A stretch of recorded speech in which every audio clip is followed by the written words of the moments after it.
my twin brother was born, my mom took us up my grandmother. She was the first lady. My granddaddy was a deacon, not deacon, but a bishop, a preacher. You know, he taught me and my twin brother the word of God, still in us, in our heart. And so,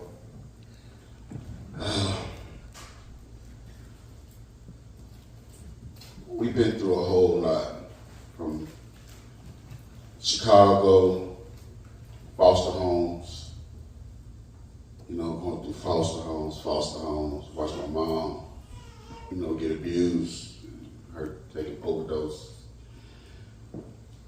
Me seeing that, you know, just only made me stronger, you know, seeing that. You know, God had me and my twin brother protected. We come back, we leave Chicago in '85 and go to Milwaukee. Now, my mom, she has now 7 kids, 3 sets of twins and 1 single. Wow. Wow. Well, when I was young, I raised every last one of them as my own. You know, my mom, you know, she had to get out and get it, ends and meet. So she started driving trucks for a living. So I kept my brothers and sisters, cleaned them, washed them, took them to school, fed them, taught them basic right from wrong, but didn't really know that God was with me the whole time, grooming me. Let's fast forward to as when I graduated high school. You know, I was still living in the dark because I was not raised right. I wasn't really raised to be a man. Didn't have a father. My father was always gone. He went and made another new family somewhere else. And he was always in prison. That's one thing he taught me, you know. No, don't ever go to prison. So I've never been. So I went to Job Corps. Graduated Job Corps, brick masonry, security, machine operator in Kentucky. Me and my twin brother. We come back, go to Florida. I met my first wife, beautiful, she was Jamaican.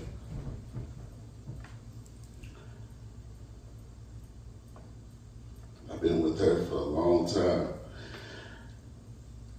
She had cancer, and she fought it for 10 years. We had 1 daughter. She gone. And it hurt me a good bit when she passed away.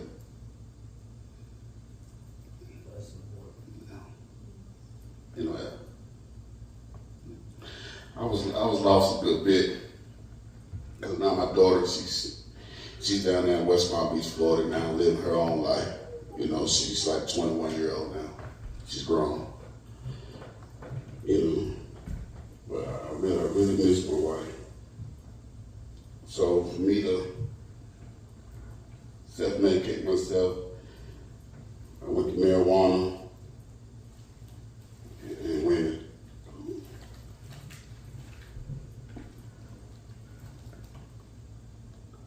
I met this woman. I believe she was watching me the whole time. And I started to like her. And I started to love her. And I said, so we're gonna do things right. We got to get married. So I married her. Didn't know that I was marrying a Jezebel. She knew the word, but didn't live the word. Lived the word outside, but in the dark at the house. She treated me any kind of way. She treated me so much that I got so immune, so used to her treating that way. I thought it was the right way. So I condoned it. She wanted to go out there and cheat. I stayed at the house and smoked my weed. If she wanted to go and do whatever, really, I stayed at the house. I was more comfortable at the house anyway. I really wasn't no people person, you know. My mom, she left to go to Washington. You know, she got cancer now. You know, it's hard, you know what I'm saying, because my mom told my wife, just like, you got to be with my son because he's gonna see a lot of death, lots of death. I mind you know, a couple months ago, I lost my grandmother and everything. And I went and seen her in the hospital before she passed. She's like, well, Heath, all I want you to do is just behave yourself. That's it. And then I let her get my corn that I've been holding on for my yearly sobriety. I said, Grandma, here's my corn. I said, I'm so proud of you. Just behave yourself, because they're going to be after you. Yeah. So basically, I'm really weeping with my dad's soul, really. It's not my fault. I can't help it. It's like that. But I grew from that. You know, even living with my wife, you know, they would try to get me to go crazy, and I'd go outside and smoke weed. And I'm hearing things. I know I'm not crazy. I'm hearing things in the woods and stuff. But all they was doing was basically gaslighting, trying to keep me to basically commit suicide. But this has come from weeping with my daddy's soul. They thought I was going to take my life and smoking weed and stuff like that. But God had a better plan for me. Yes. So I come to New Life first when me and my wife was arguing. And she said, well, you can leave. You know, this is my daddy's house. I said, you know what, you can have it all. You can go in there, you can have it all. I don't want it. So her and her daughter, and this is like in 3. I just remember 3. They take me to Dollar General over there towards 129 Dollar General, and they drop me off in the morning time with my luggage, like trash. I went inside Dollar General, and I just poured down crying. I was like, miss, if you don't mind, I don't know how long I'm gonna be here. If you don't mind, can I sit here on the corner and wait and see if anybody can drive by and just pick me up? I didn't want to call my mom. You know, she had cancer, carrying on. Didn't want to get her involved. You know, I don't want to hinder her. So she said, yes, you can. So I go to the side. It's hot. I'm on the sidewalk praying to God the whole time. So a gentleman come up. He rolled up right beside me. They go to Dollar General. He come back. He said, brother, you good? I was like, yeah. I said, I'm just having a bad time. He said, I tell you what. He said, God told me to give you this. He gave me $20 and a Dr. Pepper. And he got in the truck and left. So about a couple hours, I'm still talking to God. Didn't know. Jeremiah 33, verse 3. And a lady pulled up. And she said, sir, I don't know what your problem is, but God told me to lay this on you. He said, told me to give you a hug and told me everything's going to be all right. Now me, I'm thinking like, I don't know what's talking about, you know. So she gave me $20. She gave me a hug. And she gets in the car and leave. Now, Mr. Bird, he drive up. 3. 3? Yeah, come on. So he watched me pray. I know I prayed about 20, 40 times. I'm calling him because I asked God, you told me if I called on you, Yes. and if I walk out on faith, you will meet me halfway. So I'm praying, and didn't know that Bert was looking at me. Didn't know Bert really. So a white man come through there. So he said, sir, you all right? You got any place to go? Now mind you, it's hot. You know, and I'm thinking in my head, I said, man, these are gonna kidnap me. I'm black. You know what I'm saying? So I'm looking at him. But you know, God still saying, walk out on faith.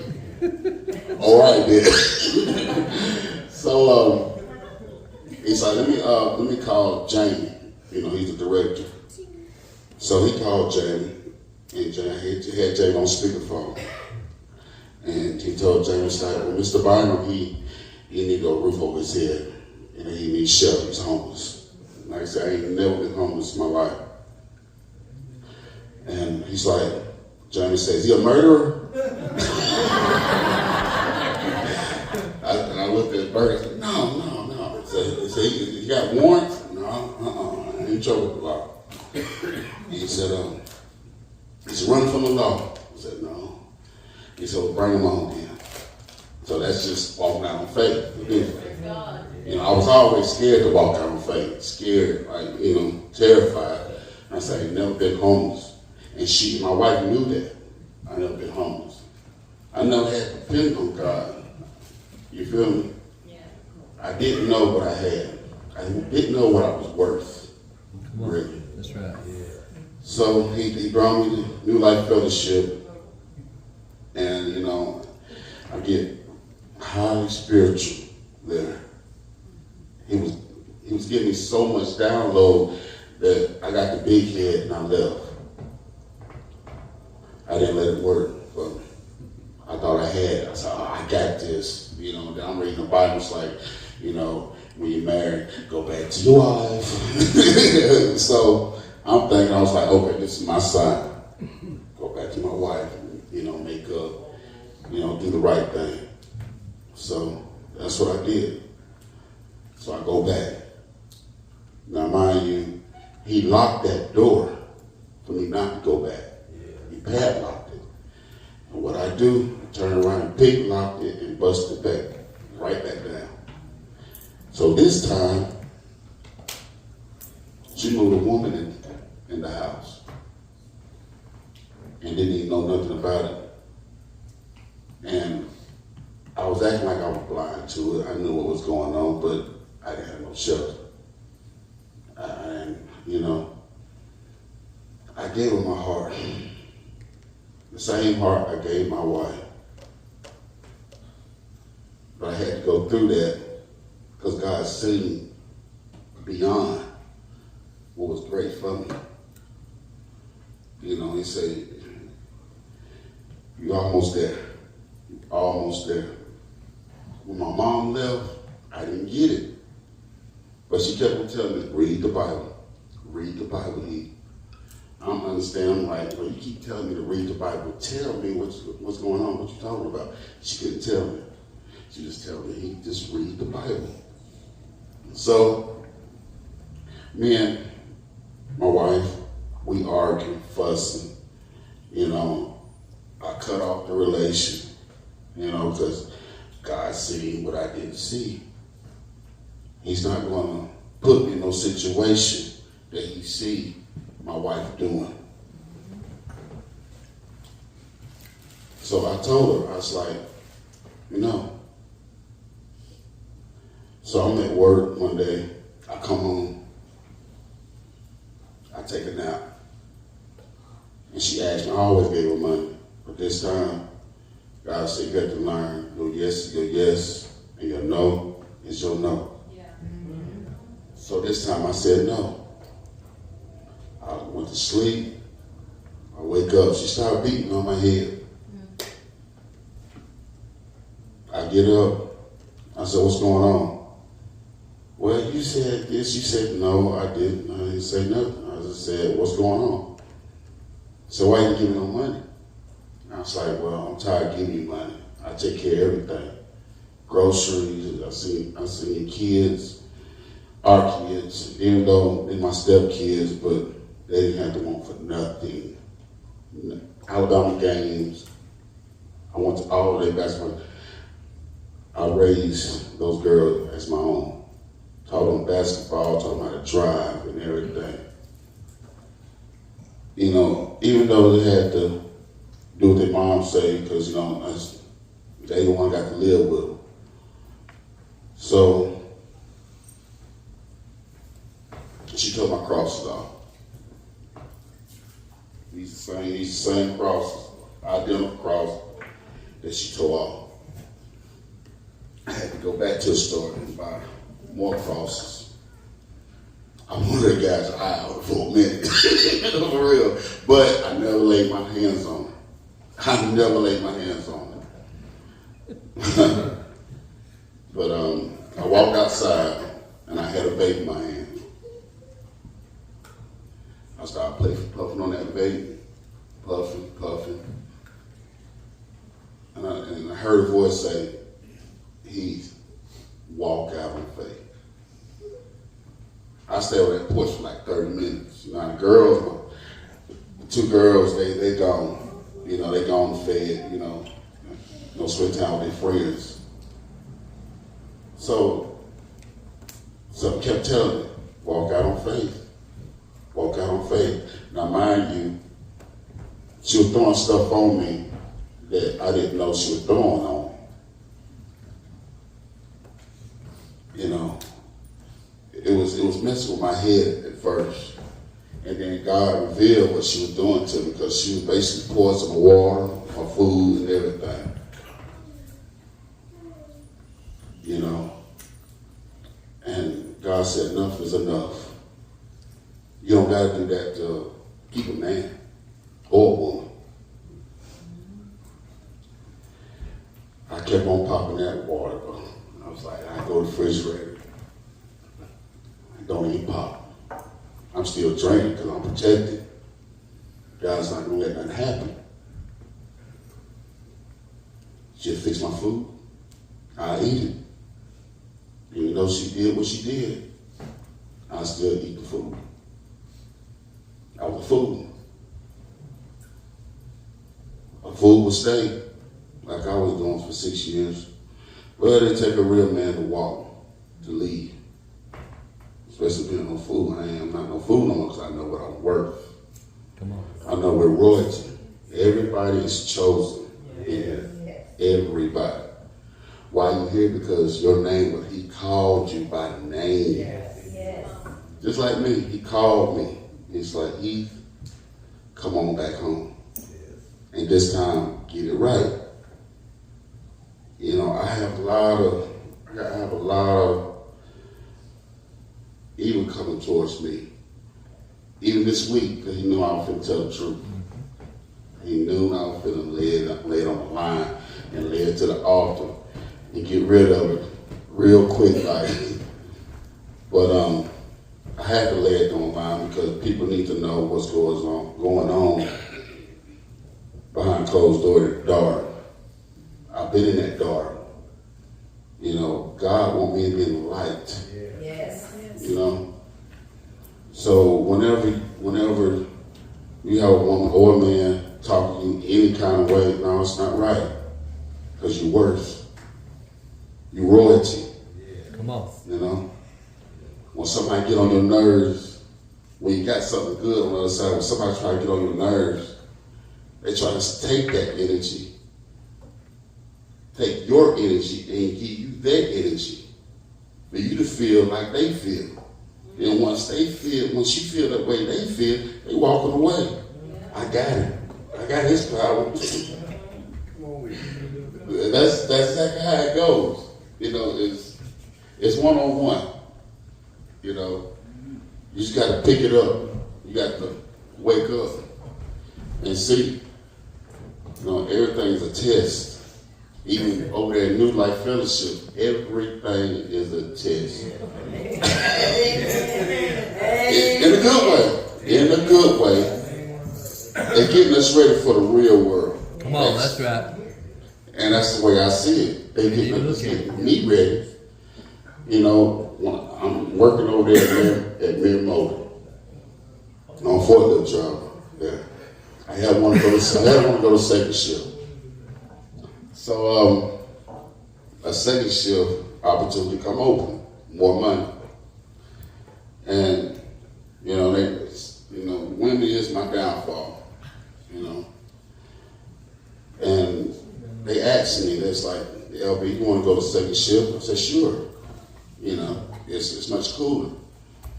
So like I said, God seen what I didn't see down the line, what was going to happen.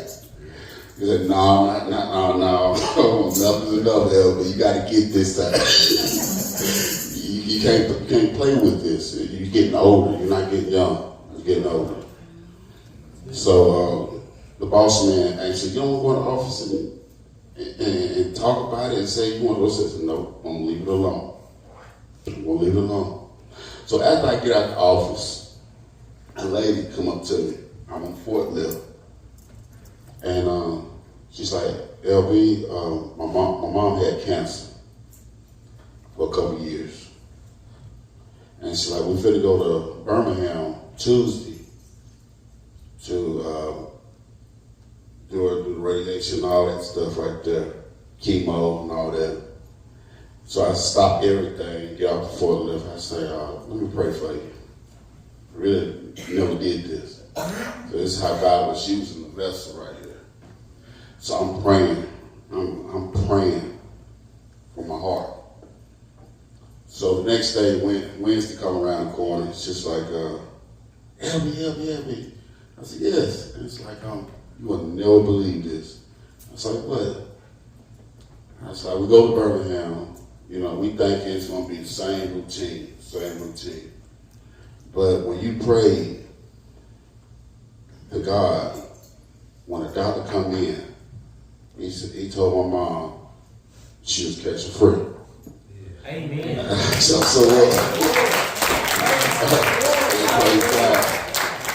I said, I don't want no credit, just give it to him. All he did was use me to speak and everything. I don't try to be cocky and none of that, but I have changed a whole lot. Praise the Lord. It's like even though if I don't even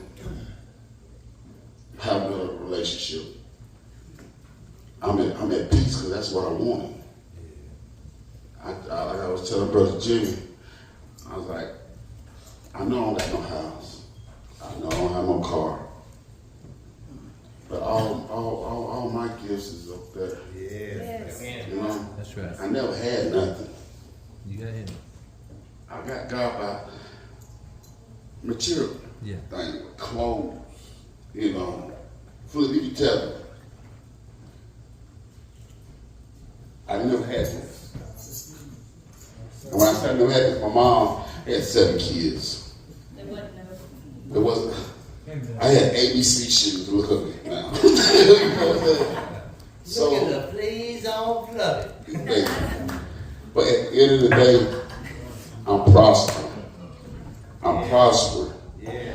So, people, you're going to have haters when you prosper. Yeah. Like I said, you chose it. The life is on y'all. But everything's going to be all right. All you got to do is just read between the lines. When somebody talk bad about you, they feeling bad about themselves. They want you to feel they pain up their energy.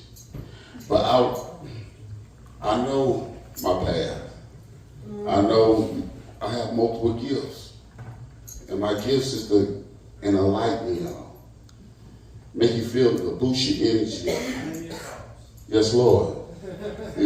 I enjoy my brothers. All I do is talk to my brothers. We love you, LB. Everybody ain't able now. But when I talk to my brothers, I lift their spirits up. Amen. I don't go behind their back and fight, talk bad, or what they say to me. I leave it there. But me and Jimmy was talking. I was like, Jimmy, I can be strong for my brothers. And I asked him, who's gonna be strong for me? I know. I told him, I know God is strong for, but who? You know?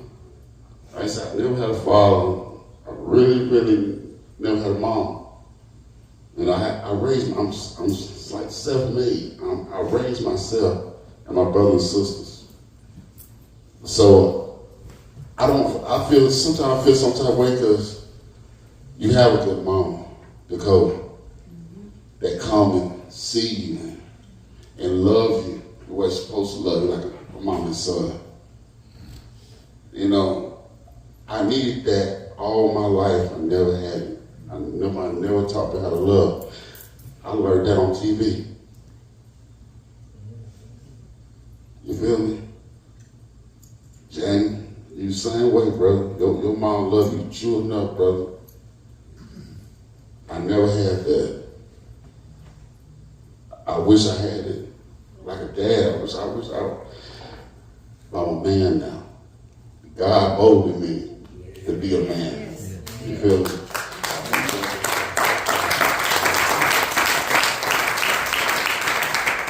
You know, he layered me up to be ready for this moment. You know. And I told God, I was like, God, fit my testimony. I said, at this time, I'm finna lay it to the altar. And I'm finna walk away from it. That's the only way I'll be able to prosper more. And I told my grandmother back in the days, I said, Grandma, I was like, I want to be just like my granddaddy. I want to be a preacher. But now, it's not like a preacher. I might want to be a speaker to enlighten people where I've been and what I learned in my past. You know, sing, you know, boost everybody's energy up, you know, love and light. You know, that's all we need. We don't need darkness. We need love and light. Yes. You know, if we have love and light, this world will be a beautiful place. You know? So, once I leave, if y'all don't mind, you know, just keep my mom in prayer and my twin brother, because he's catching it, you know. He's in that dark place, but he's coming around. I'm still praying for him to walk through them doors. I'm still praying for my kids to walk through the doors, even though they didn't know what their dad been through. They've been in the dark. They heard lies after lies after lies, but I always told them that their daddy loved them. It seemed like I basically sacrificed leaving them so they won't get what I sowed. But you can't run from it, you know. You can't. All you gotta do is just raise them the best way you know how, with God. Yes.